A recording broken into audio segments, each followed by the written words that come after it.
Chad Ikes, Courage Unlimited. How's everybody doing today? First of all, we're going to talk about bracing today, which is something I see that gets messed up a lot and something I want to help people fix. But if you like these videos, please subscribe. If you have questions, if you have comments, please comment, even just to say, hey, Chad, nice job. And then share these with your friends. Go to my Instagram, Chad Ikes, and follow that one. And I try to put up links when new videos and such come in. And there's a lot of other cool content just about this shit that I got going on. All right, let's get into this. Bracing, well, for me, let me start here. Bracing for me has evolved over the, 2020? So over the 20 some odd years I was powerlifting, and then another 15 or 17 years of lifting before that. Bracing has evolved, and it continues to evolve and evolve and evolve for me because I'm always looking into it. I'm always researching and I'm trying to see what new things are going on. And bracing is such a huge part of putting up big lifts. Even in the bench press, if transferring leg drive has to do with the brace that you're doing when you bench. So if people are making a lot of mistakes, let me tell you, I understand it because I started from one area, then evolved to this, then when, hey, no, that's not the best, let's evolve it even more. And then knowledge comes out and I evolve it even more. And that's why, even though I was one of the best powerlifters in the world, I'm still trying to spend time visiting the people that I look up to. I try to watch their videos. I'm always still continually trying to learn because strength evolves. It's always evolving. And the better we can understand it and the more knowledge we have, the more tools we have to keep gaining strength ourselves.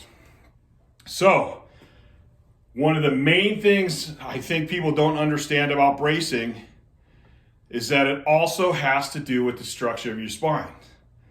So what I'm saying is, if you arch up super, super hard into this huge arch and then brace, that's not bracing correctly. If you don't pay attention and you're flat backed and then you brace, that's not bracing correctly.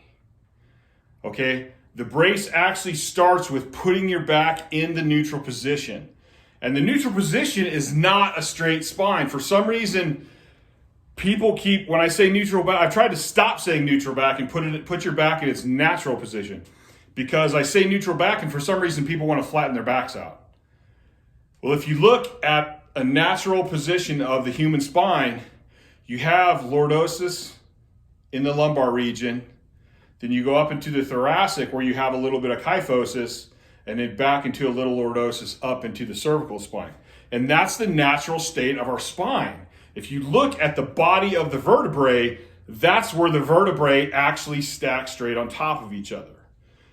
If you're taking these two vertebrae in your low back and you're going to neutral, now the bodies sit like this, which is not straight on top of each other.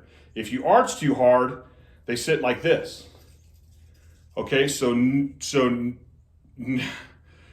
normal back position, which is neutral, is where you need to put your spine, the very first thing.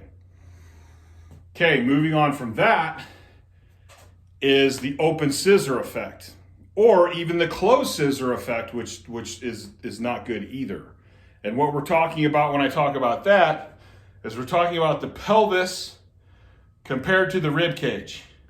So if I arch up and I go, wow, right here really big like this, I just took those scissors and opened them up. If I go like this, I just took those scissors and closed them.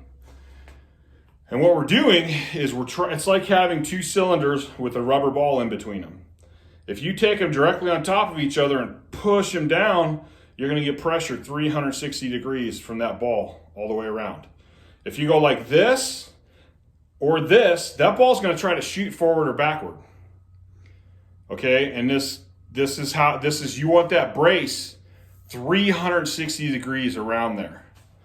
So when I'm in neutral, and the best way to find neutral is just stand there for a second, close your eyes, maybe talk to somebody for a minute, something, and then go, okay, well, wait a minute, this is neutral, so let me feel. And if you can look in a mirror, I have a mirror back behind me here. If you can look in the mirror and see, or you can actually video yourself too, and kind of see where that natural spine is. And if you see me when I just stand here, there's a little kyphosis in my thoracic. I tucked in my shirt so you can see it's not a huge arch, but I mean I have probably a decent little low back arch naturally. So this right here is neutral for me. This is not neutral. This is neutral. Okay? And that's something you're going to have to learn. And then once you brace and you get in the lift, that spine stays exactly in that position the whole time. Okay? So when I'm bracing, I'm going to step on to point 3 now. Breathing is separate from bracing. Okay? Belly breathing is a great thing. It puts your body, you can help relax your body and put you in a parasympathetic state. It's how we're naturally supposed to breathe, pushing your diaphragm down and it coming up, pushing down and up. This is the natural process and how you should be breathing all the time. What I've found is that learning to belly breathe makes bracing a little bit easier. So I tend to teach people to belly breathe and I let them use that air to help learn to brace. And then at some point we can take away that breathing effect where they can just brace and then move it into being able to brace and breathe at the same time. But it's a little hard to learn just because you got to get used to it. And most people were trying to get rid of so many bad habits that I found doing it in stages actually works the best when I'm teaching clients and such. So now we have the neutral spine, we have the compression. So what we're doing is we're dropping, you can see me actually drop my rib cage. I get in neutral and I drop my rib cage down, okay? So what I'm doing is I'm stacking all that right on top of each other. I'm not going open scissor, not going closed scissor, just directly on top. So my rib cage and my hips are bam right here. And what we're doing is we're compressing that so when we brace, we'll build even more pressure inside of there called inner abdominal pressure, IAP. And part of how I do that too is using my lats. Our lats are this huge muscle in back that a lot of people never even use when they deadlift and squat. But I can use those muscles to help pull this down. So I'm going to be able to get better IAP. And this also holds my back, especially my thoracic, holds it tight in that position. Now, when it comes to the bracing, like I said, I'm going to teach you guys right now how to breathe in the air and then expand even further. Okay, so we're going to go, and then once I get all the air in there, I'm actually going to pushing out. Okay, as hard as I can. And I'll do this from the side. And this is my natural belly, and watch me get fat.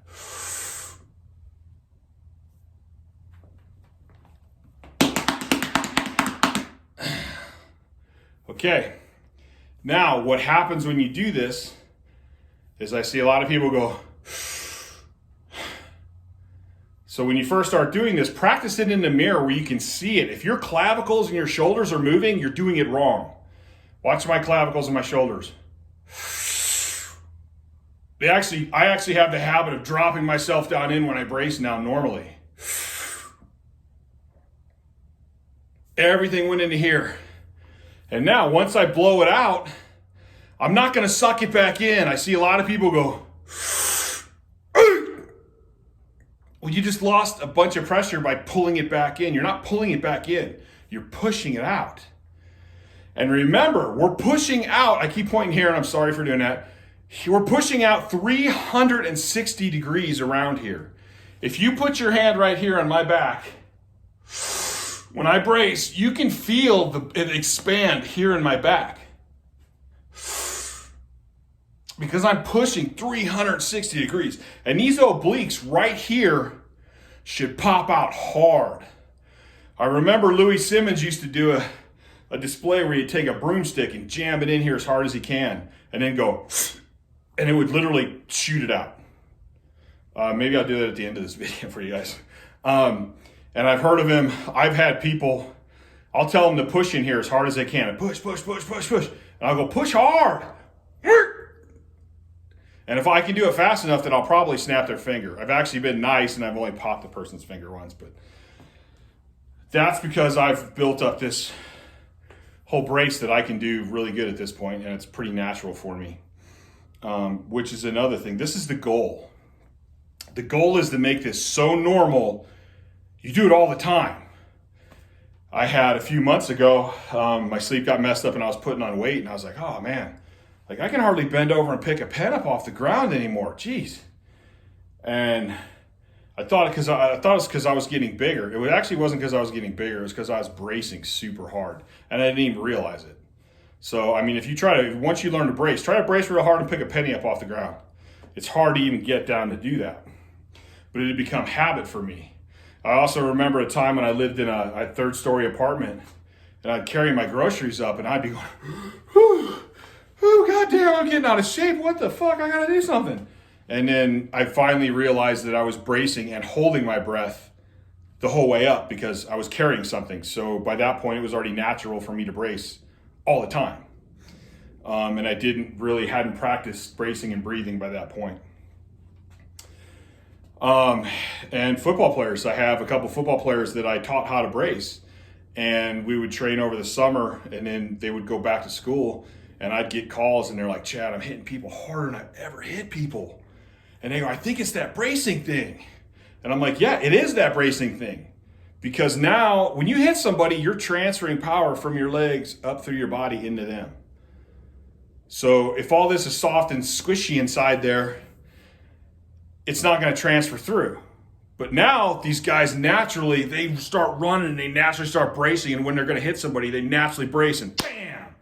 Man, they're smacking guys, knocking them around. And that's awesome. I always think about it as the buses you see downtown that have the accordion section in them, and they'll kind of take off and do this until they get going. And this is your leg drive, this is your upper body.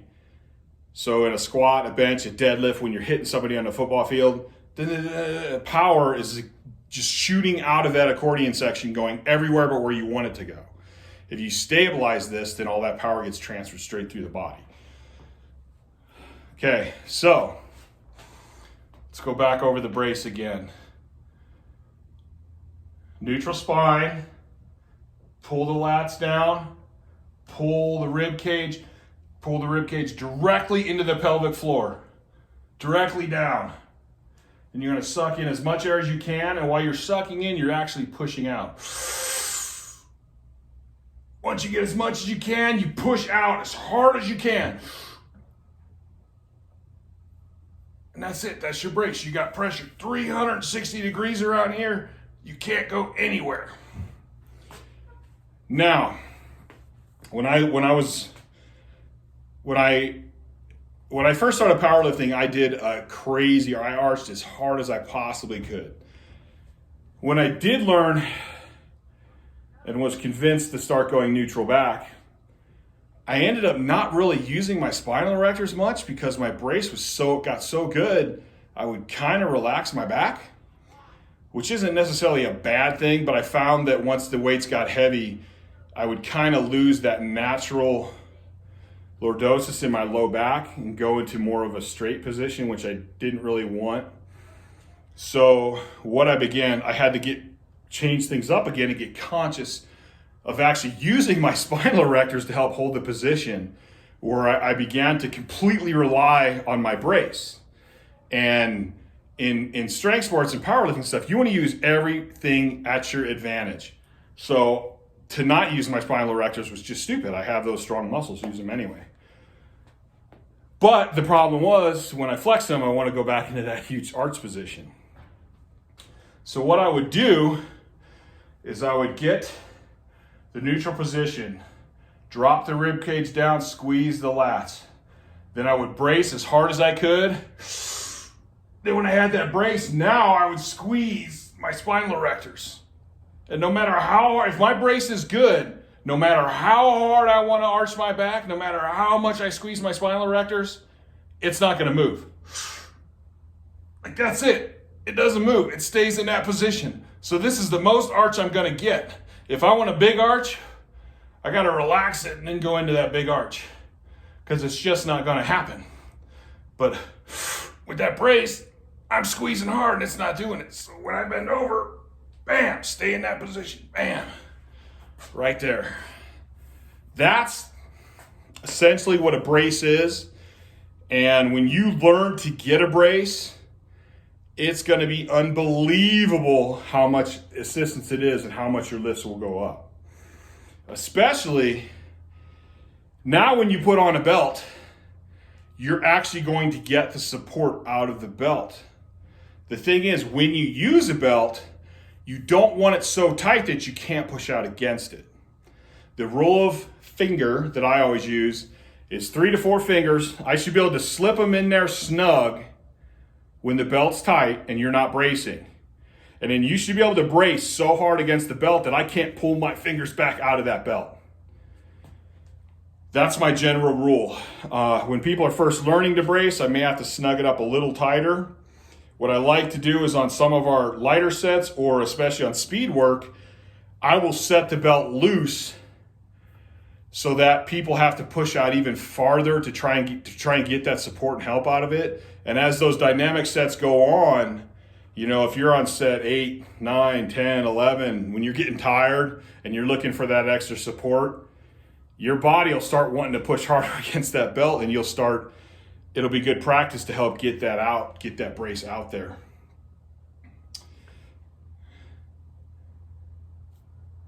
So let's move on now to a couple things problems I see with bracing, or that I often see. One of the big ones is guys get set up in their squat and they go, and I'm like, all right, man, good. They're going to hit this. They got a good brace. And then right before they go, and once you suck it back in, you lost the brace. You don't have the same amount of pressure in there. And we're trying to create absolutely as much pressure in there as possible to keep that rib cage and that pelvis locked into one cylinder. This is potentially the weakest part of the body because it has no actual structure in front. You have the spine in the back, but you have nothing in front. So if you're not bracing correctly and you're sucking it in and tightening the transverse abdominis like they tell you in physical therapy, like you're not getting anywhere near the potential that you have. So don't suck it in, push it out. While you're squatting, you're trying to push out against that belt as hard as you can. I think about when I come down and I'm a wide squatter, so I kind of drop my belly down. I'm trying to push my belly out in between my legs as hard as I can.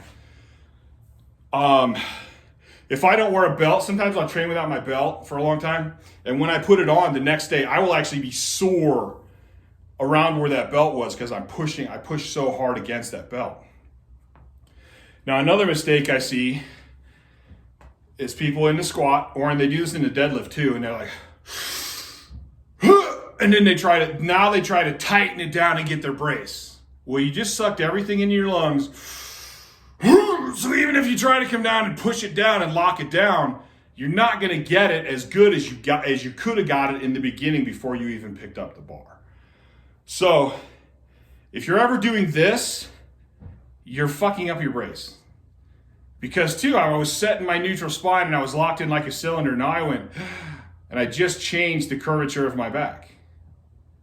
And now I got to try to get it back in while I have my brace. What I prefer to do, and I've said a lot of times, the squat starts when you first touch the bar. It doesn't, no, not even when you touch the bar. You're already squatting by the time you walk up to the bar because you should be visualizing. But once you get your grip and touch that bar, you need to lock those shoulder blades down, retract them. And you're locking them down by pulling those lats down. And you're pulling those lats down in that neutral position. Then you get under the bar. Before you pick it up, neutral back. Big brace, pick it up, bam, you're in position. Bam, bam, bam. You're already in position right here. Nothing should relax, nothing should move, except if you're truly in neutral and truly locked in, you got your root going, your upper back's tight, and everything's tight, you can now relax your brace and your spine and everything. If it's stacked in neutral, it's not going anywhere. So now you have that split second, you can get that extra breath. Get that brace, lock that arch, bam, you're ready to go. And nothing moved. Now you're not doing this. And you may be able to get away with that with lightweight, but you'll see a lot of people, once they get to their max, they're like, and they never actually get back in position. A lot of times what they'll do, instead of being back here, they'll go, huh. And now they're rolled over like this instead of back here like they're supposed to be. We want to do as little movement as possible. And the movement we do, we want to be as efficient as possible. Remember, a Courage barbell, we lift with intent. So every single part of that movement is controlled, and it's exactly what we want it to be. At least that's what we're always working for, the goal to get that 100%, or as close to 100% as we can ever get it. That's pretty much bracing. I don't want to say it's super complicated, but there actually is some science behind it, and it does take a while to learn it. And that's honestly, that's just putting into work. That's just being dedicated, training it with intent all the time, and putting into work. It's not hard. I just explained it to you. It's not that big a deal. It's not that complicated. But it's going to take work and it's going to take time. It's not going to happen overnight. You're not going to go, oh, hey, I watched Jed's video. Tomorrow I'm going to brace perfectly. No, tomorrow you're probably going to brace better than you had, but it's going to take a while before you actually get it down hard and solid all the time. And I'll try to do, I don't do that many drills for it, but I mean dead bugs, bird dogs, get-ups. There's a few key ones that I like to actually help you working it. But the best way to work bracing in my mind is to have homework. And I give all my clients homework. I'm like, we worked on bracing. The first session, I always go over bracing and rooting. I go, on your drive home tonight, at every stoplight, you have to brace and hold it throughout that stoplight. And then when you're at home watching TV, if there's commercials or breaks, or every 15 minutes, you need to brace.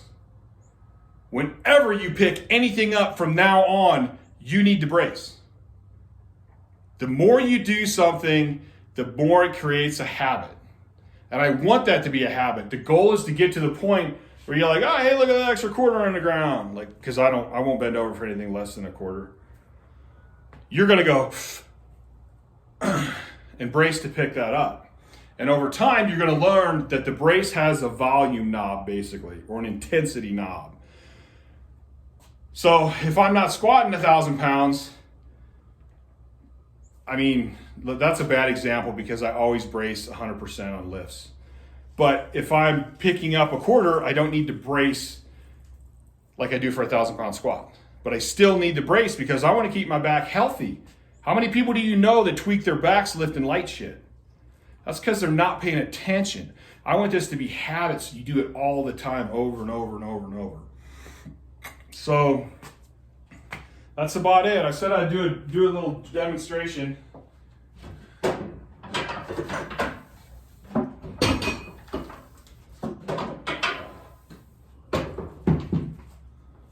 All right, guys. Here you go. Regular old broom handle. I'm going to take this right here and I'm going to jam this in.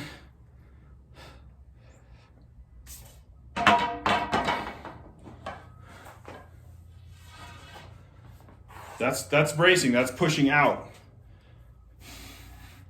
And I'm going in, I'm not even going in my transverse abdominis, I'm coming into my obliques.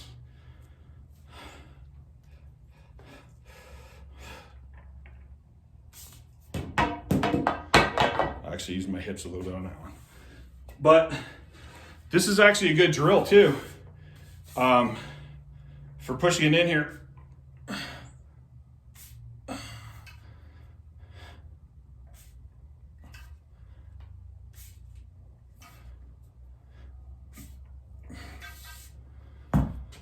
So there's another thing to work on. I'm going to tell you, bracing and rooting are major keys for me. They're ones that I harp on my clients continuously over and over and over. It's important for health. It's important for safety. It's important for regular life. If I'm training a 70-year-old lady just for quality of life, I teach her how to brace just like I do. because that's going to help keep her spine as healthy for as long as possible. And don't forget, in this sport, if you're strength, I'm assuming if you're watching this, you're into strength. Longevity is the key. You can only get so strong so fast, so the healthier you can stay, the better chance you have of continually growing. The biggest plateau maker, or actually strength decreaser, is injuries. Everything we can do to keep away injuries is a good thing. And bracing is a huge thing for keeping your back healthy and keeping injuries away. All right, guys, I'm out. I will talk to you later. Like, subscribe, share, follow, blah, blah, blah, blah, blah, blah. All right, guys, I'm out. I will talk to you later. Have a great day. Bye.